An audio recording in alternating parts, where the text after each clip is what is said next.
This is the Dzogchen Semde Lama Jigme Gyatso of the Buddha Joy Meditation School. It is General Leia Organa, Saturday evening. Come, let us meditate like a Jedi after we chant Dzogchen's take on the Heart of Wisdom Sutra. Now, hey Nate, what's up? Now, the moment you have a specific question about Buddhist philosophy or meditation, do not hesitate to type your question in great detail in the chat window.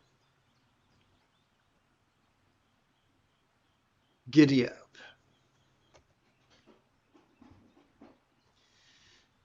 The Numalava Gedeshvara Bodhisattva, the archetype of love and peace, while practicing the deeply vulnerable, passive, visceral, random, and fleeting Ati Yoga of Prajna Paramita, perfection of wisdom. That is simply noticing in harmony with our inhalations and relaxing in harmony with our exhalations.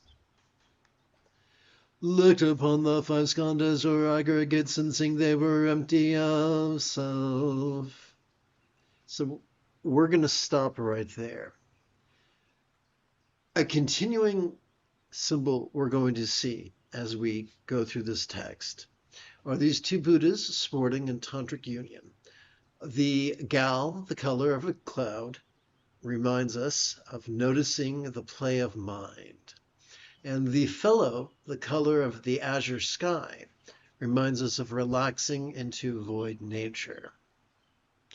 We are told right here that that our five skandhas are empty of self. When I first read that many decades ago, I hit a brick wall. And so the first part of my Buddhist journey was just nomenclature, finding out what these terms meant. So five skandhas or aggregates is just one of many ways of describing human experience. We have 4 fingers and 1 thumb, and so 5 is a handy number that comes up again and again in Buddhist teachings. And it doesn't really matter that the 5 skandhas in this case would be our body, our feelings of pleasure or pain, our I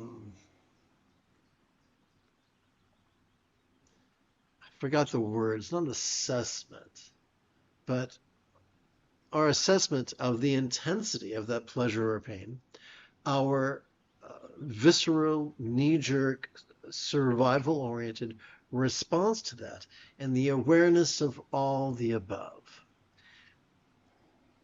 We don't need to exhaust ourselves labeling everything that occurs between our ears according to the 5 aggregates. All that matters is that they are empty of self. Now that makes most sense when we look at the whole topic through the lens of neuroscience. We'll begin with mindfulness. Every time we inhale, whether we know it or not, we have evolved. Well, let me back up for a second. There are 2 ways of doing most anything. We can do it from a place of patriarchy or a place of matriarchy. We can do things from a place of being flexible, loving, rational, laid back, egalitarian, lucid, cooperative, and kind, or we can do things from a worldview of being rigid, fearful, superstitious, controlling, elitist, cryptic, competitive, and cruel. So Sturgeon's law reminds us that 90% of everything sucks, including people, including meditation teachers. So 90% of meditation teachers will implore us to actively focus and actively analyze.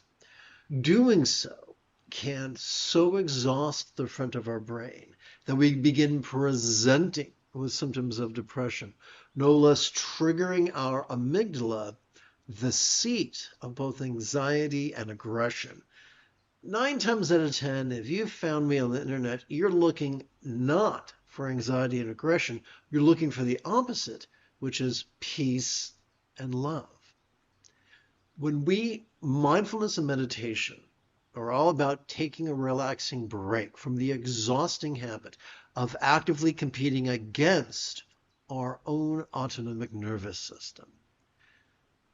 When we begin passively cooperating with that autonomic nervous system, it calms the anxiety and aggression of our amygdala and gently stimulates the empathy of our anterior cingulate gyrus, which is very, very nice. So how do we do this? How do we passively cooperate with our autonomic nervous system? Glad you asked. We'll begin with mindfulness. Every time we inhale, whether we know it or not, we have evolved to automatically access the middle bit of our spinal cord, which could be described as the hub of our sympathetic nervous system. It has evolved to help us to notice in a very special way. It has evolved to help us to vulnerably, passively, viscerally, randomly, and fleetingly notice all mind's antics of perception. Seeing, hearing, feeling, tasting, smelling, and the like, including the full spectrum of human emotions, intentions, cognitions, recollections, and imaginings. All of them, from the external to the internal, from the physical to the mental, from the pleasurable to the painful, from the interesting to the boring, from the glorious to the grotesque. Splendid, but the question remains, what do we do with that which we noticed? That brings us to meditation. Every time we exhale, whether we know it or not, we have evolved to automatically access both the tippy top and the very bottom of that same spinal cord. These two regions, working as a team, could be described as the hub of our parasympathetic nervous system. They have evolved, which has evolved to help us to fleetingly physically relax and mentally release to such a degree that that which we noticed during our previous inhalation could fleetingly feel less stressful, less permanent, less defining, and even, well, let's just stop right there, less defining. So we have a tendency to label things, and to define ourselves by the pleasures and pains, the vicissitudes and delights that assail us. Or as Shakespeare would say,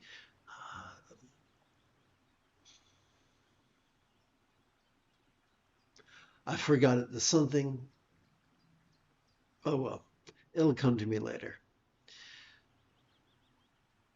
But when we cooperate with our autonomic nervous system, we are less apt to cling to these labels or our stress or the illusion of permanence. Relaxing to the point that we feel less defined by what's going on is not a metaphysical insight. It is not something to be reasoned. It's not something to be believed. It is something to be experienced latent within each exhalation. And it's not something mystical or magical. The Buddha taught that we could master this path in as little as 7 days.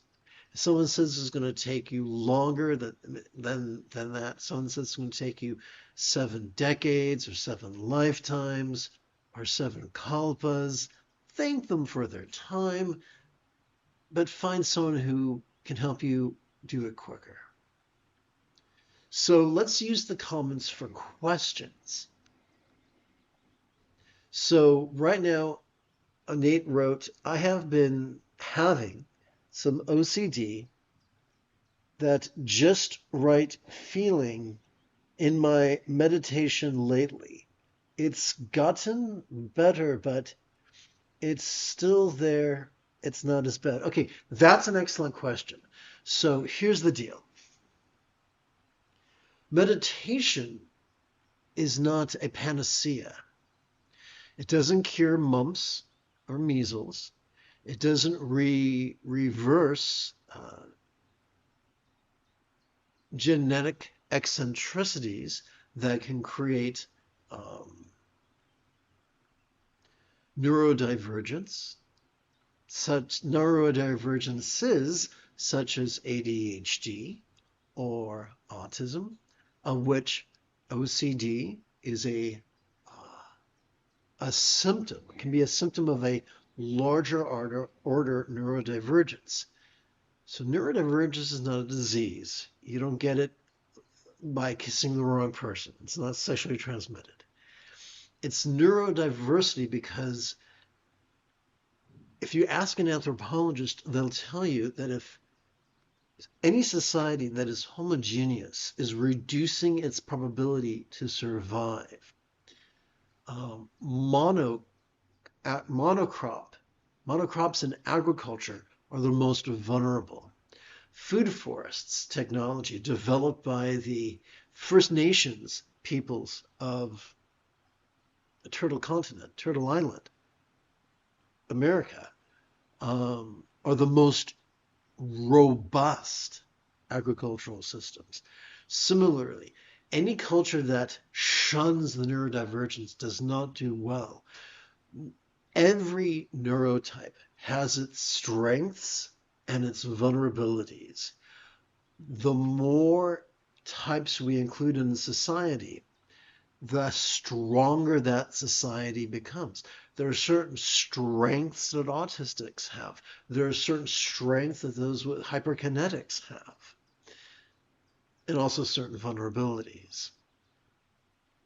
If you have had the symptoms of OCD for more than 3 months in your entire life, I would find a physician who specializes, not a physician, but a psychologist, a PhD, who specializes in the diagnosis of neurodivergence.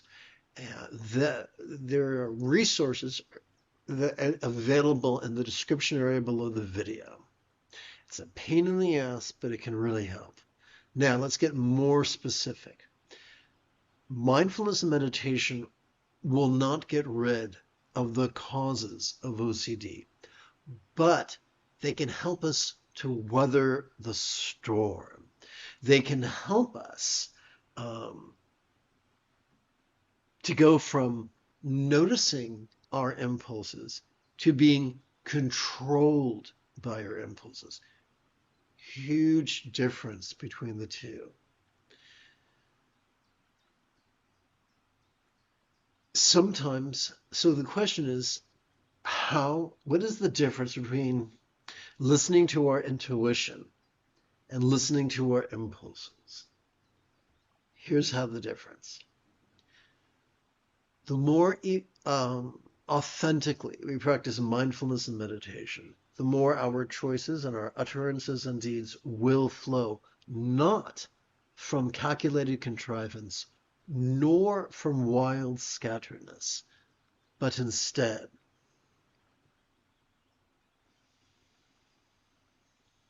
from love's deeply centered spontaneity. When we follow love's deeply centered spontaneity, life becomes an amazing adventure.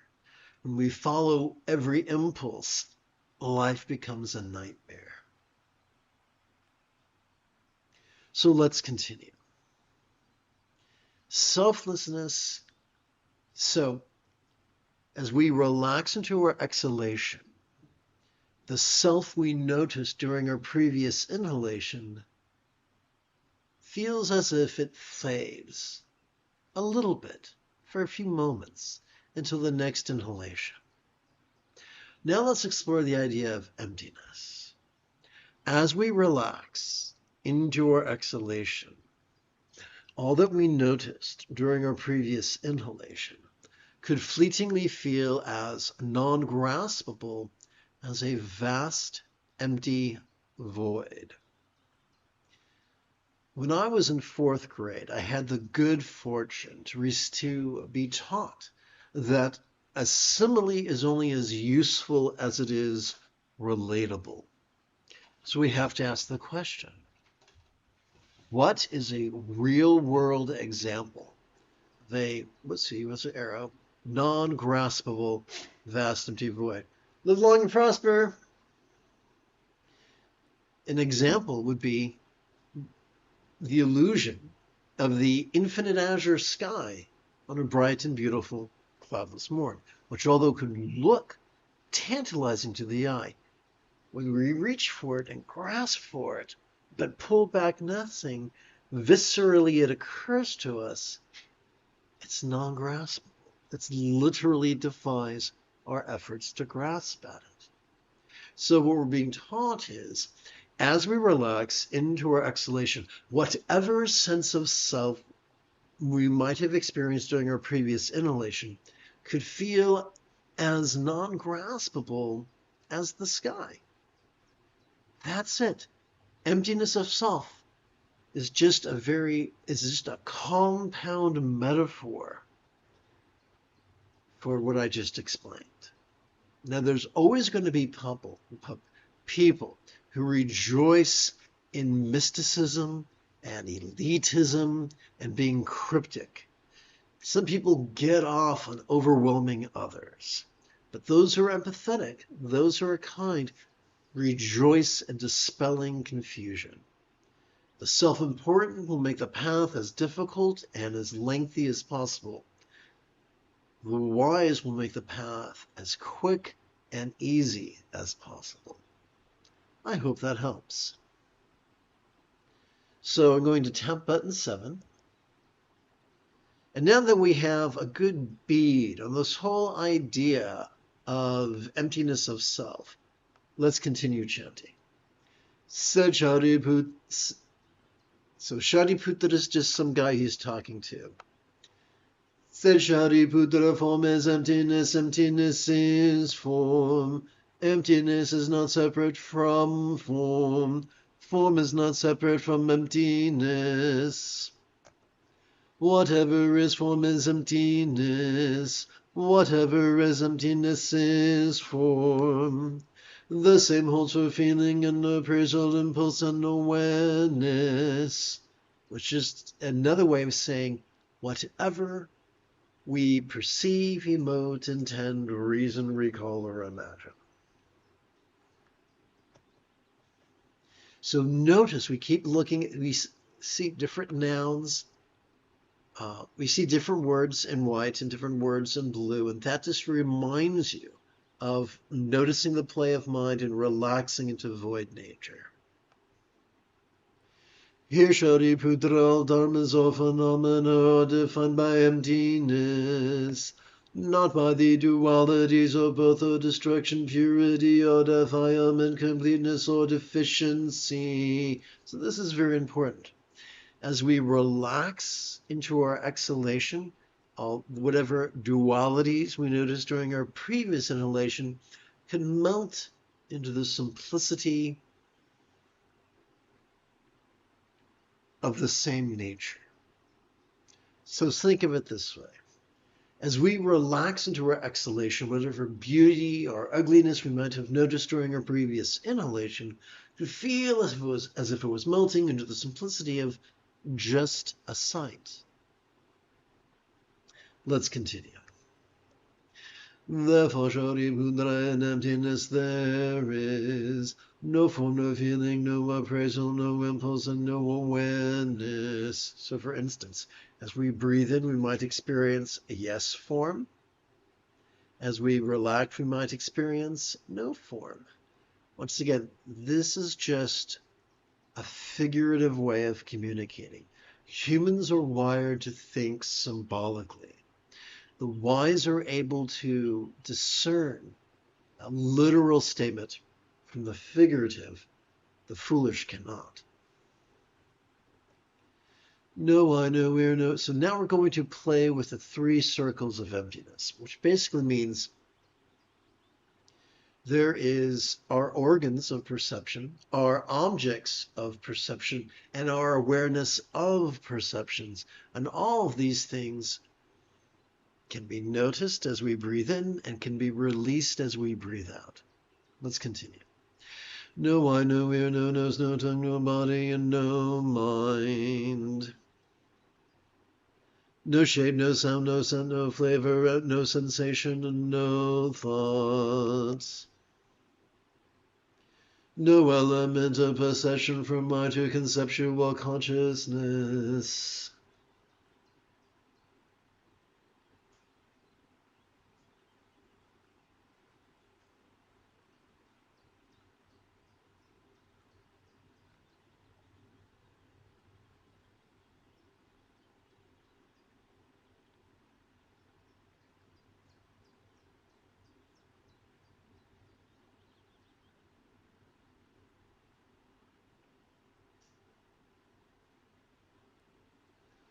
That makes perfect sense, Nate. Thank you for sharing that with me.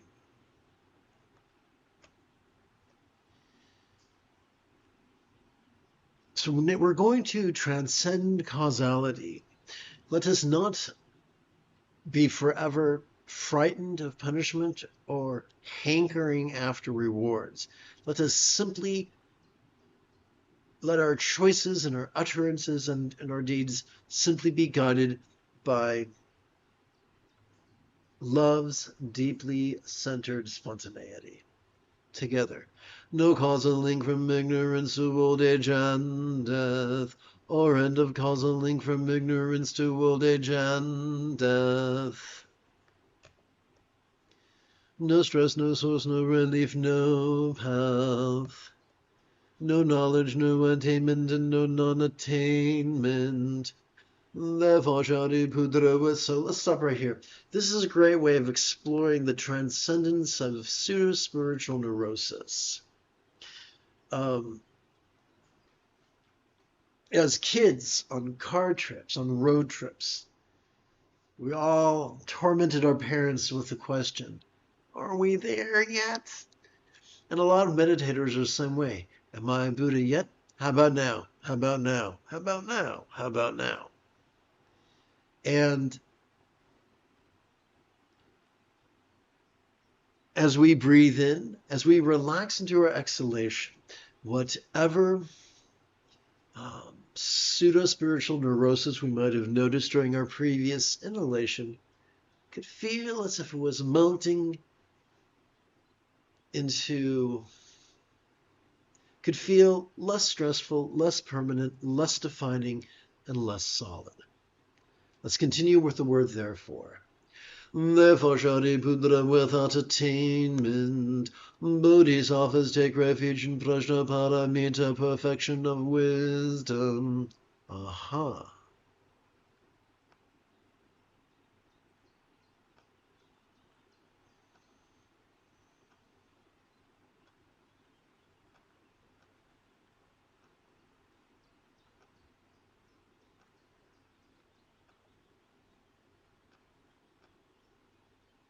And if that was of the mind, authentic mindfulness and meditation transforms our rigidity into flexibility, our superstition, or I should say our fear into love, our superstition into rationality, our controlling tendencies with those of being laid back. Without walls of the mind, and thus without the tyranny of fears. As we relax into our exhalation, whatever fear or peace we might have noticed during our previous inhalation could feel as if it was melting into the simplicity of just emotion. Let's continue. We see through the tyranny of delusion and attain the mastery of awareness and letting go that is nirvana. All Buddhas, past, present, and future, also take refuge in Prajnaparamita, perfection of wisdom, and realize the unexcept perfect mastery of love and letting go, that is enlightenment. 50% of the Buddha's Eightfold Path is comprised of loving kindness. Kindness of intention, kindness of communication, kindness of conduct, kindness of commerce.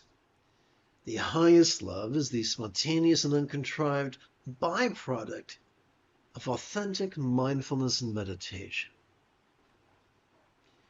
If we sit on the meditation cushion with our legs crossed and we get more anxious and more cranky, then we're probably not practicing mindfulness and meditation. We're probably practicing concentration and contemplation, which are completely different.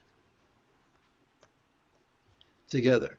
We should therefore know the great mantra or mind protection of Prajnaparamita, perfection of wisdom.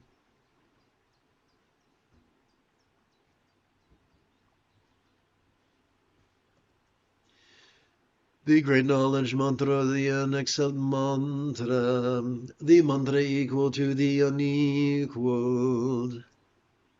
That is none other than noticing in harmony with our inhalation and relaxing in harmony with our exhalation, which heals all suffering and is true, not false. The mantra Prajnaparamita, perfection of wisdom, is thus spoken. So we're being told that the ultimate mantra is simply the authentic practice of mindfulness and meditation. Gate gate para samgate bodhisvaha, which could be literally translated as gone perfectly, and completely gone to liberation, may it be so, and figuratively translated as may all beings master releasing perfectly, and completely releasing into freedom.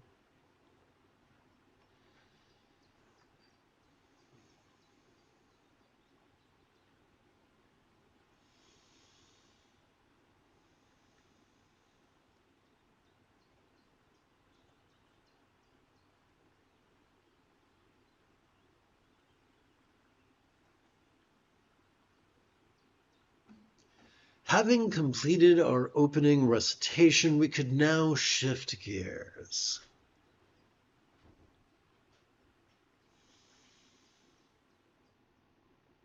Together, as a team, let us sit and breathe, noticing the play of mind and relaxing into its void nature.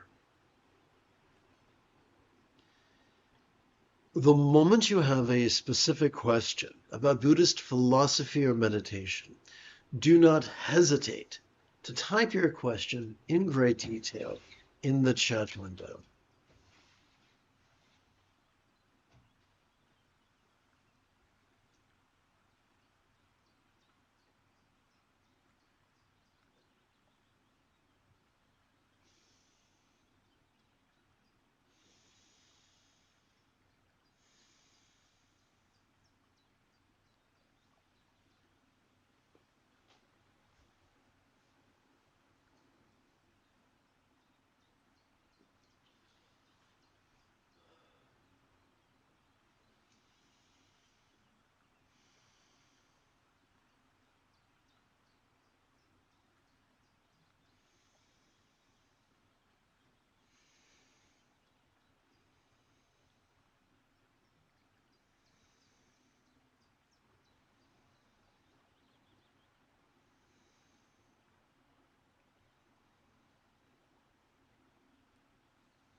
As our diaphragm pulls down during our inhalation, it is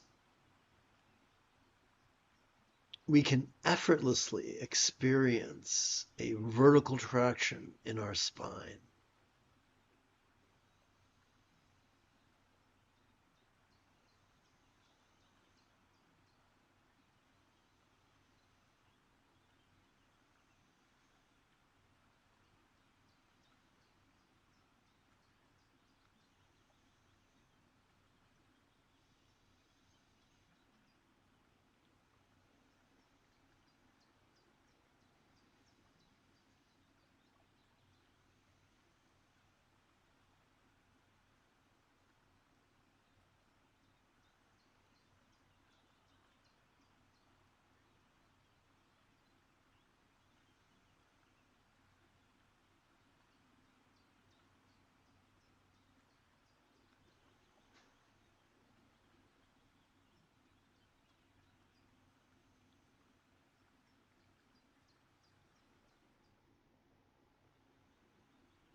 So our shoulders might be lovely, but we do not wish to wear them as earrings.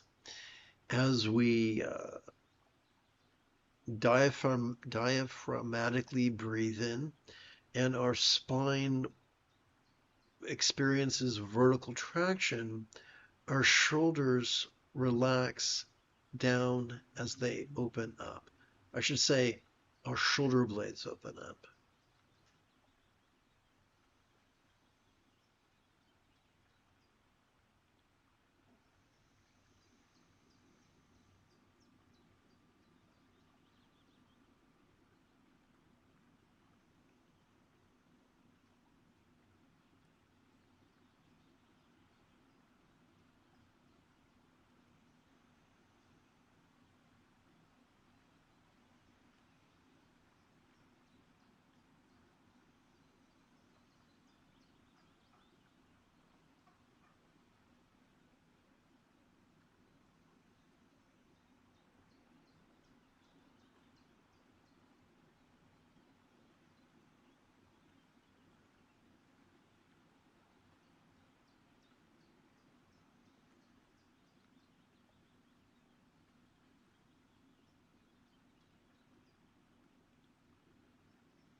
Please listen to your body and your brain. When they are fatigued, go rest. If we ignore our body and our brain, we will develop an aversion to meditation and mindfulness. However, if we cooperate with our body and brain, we'll find that our stamina for sitting and breathing and noticing and relaxing increases in and of itself.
As we relax into our exhalation, whatever pleasure or pain we might have noticed during our previous inhalation could feel as if it was melting into the simplicity of just sensation.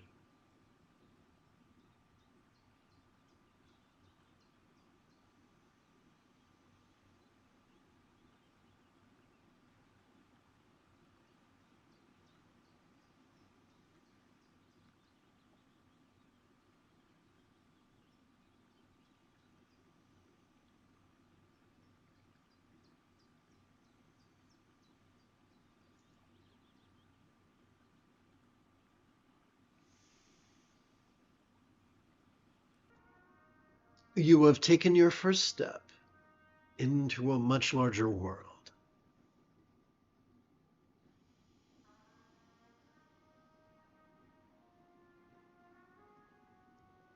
If you feel that I have earned it, you could give this live stream a thumbs up.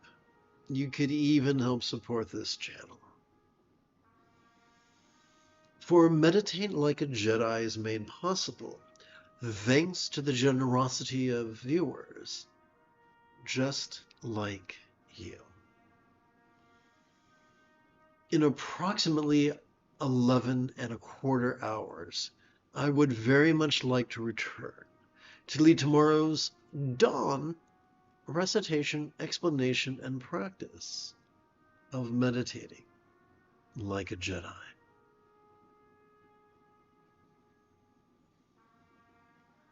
And if you are as geeky as me, may the Force be with you always.